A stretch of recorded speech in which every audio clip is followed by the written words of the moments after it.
binubuo naman ng nickel at iron. Ngayon, tingnan naman natin kung saan gawa ang meteoroid.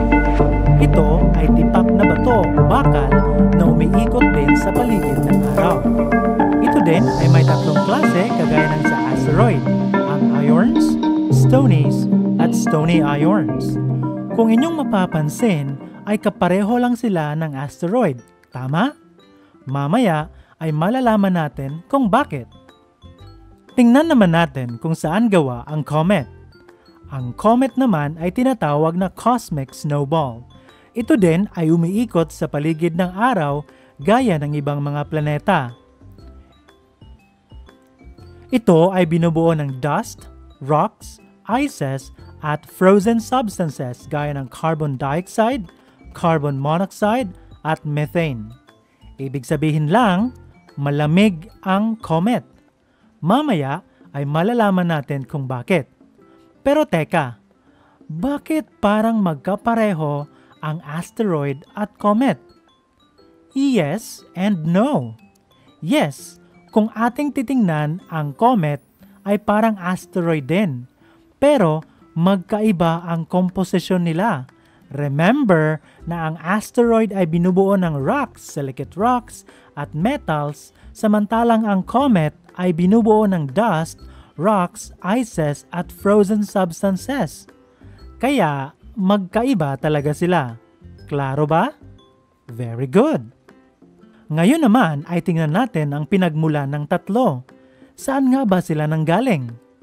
Una, ang asteroid at comet ay mga tira-tirang parte o leftovers mula sa pagkabuo ng solar system.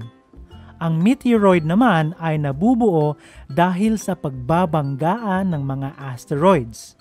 Kaya ang ibang meteoroids ay kapareho lang ang komposisyon sa asteroids dahil doon sila nanggaling. May mga meteoroids naman na nabubuo mula sa mga nalalaglag na gas at dust mula sa dusty tail o buntot ng comet. Ang ibang meteoroids naman ay nabubuo dahil sa pagbangga ng asteroids o meteoroids sa buwan o Mars.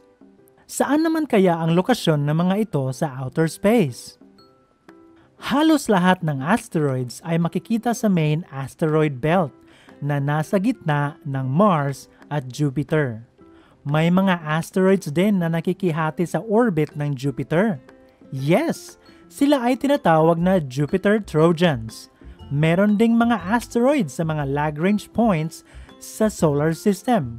For example, ito ang mga Lagrange points ng Earth-Sun system. Ang mga Lagrange points ay mga posisyon sa space kung saan kapag nagpadala ka ng isang bagay doon, ay mananatili lang ito sa isang posisyon. Ang mga meteoroids naman ay nakakalat sa buong solar system. In fact, may mga meteoroids din kahit sa hangganan ng solar system, particularly sa Kuiper Belt at sa Oort cloud. Kaya merong mga meteoroids na malamig dahil dito sila galing. Dito din sa Kuiper Belt at sa Oort cloud makikita ang mga comets. Of course, kaya sila ay malamig dahil ang mga lugar na ito ay malayo na sa araw. Next, tingnan naman natin ang hugis at laki nila.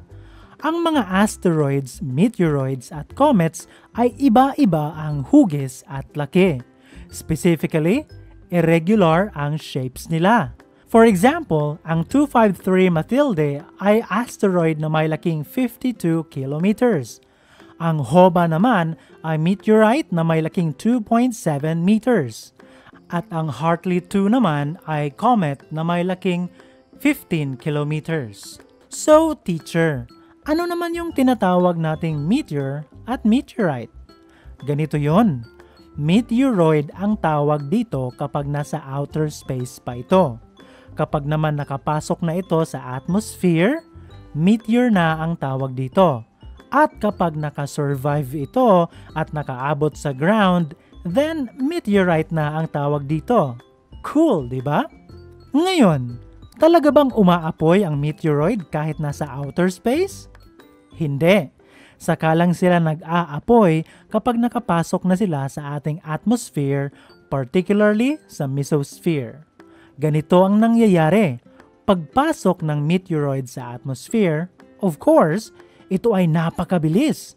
Dahil dito, ang hangin sa harap nito ay nakukompress ng napakabilis din. Kapag kasi nakukompress ang hangin, umiinit ito. Ngayon, dahil sa pag-init ng hangin sa harap ng meteor, umiinit din ang meteor at nagliliyab. Ito na yung tinatawag nating meteor streak. Teacher, ano naman yung buntot ng comet? Kapag ang isang comet ay papalapit na sa araw, dito lumalabas ang nakikita nating buntot dahil ang comet ay unti-unting nalulusaw. Ang buntot na ito ay tinatawag nating coma at nucleus naman ang tawag natin sa mismong comet. Ngayon, dahil sa solar radiation pressure at solar wind, natatangay palayo sa araw ang mga natutunaw na parte. At ito na nga ang buntot o tail. Specifically, may dalawa itong klase ng tail, ang ion tail at dust tail. Pag-uusapan natin ito ng mas malalim pa sa ibang video. Pero teacher, paano naman ang asteroid? Nagkakaroon din ba sila ng buntot? Meron, pero hindi lahat at hindi pa ganun kadami ang mga nakita.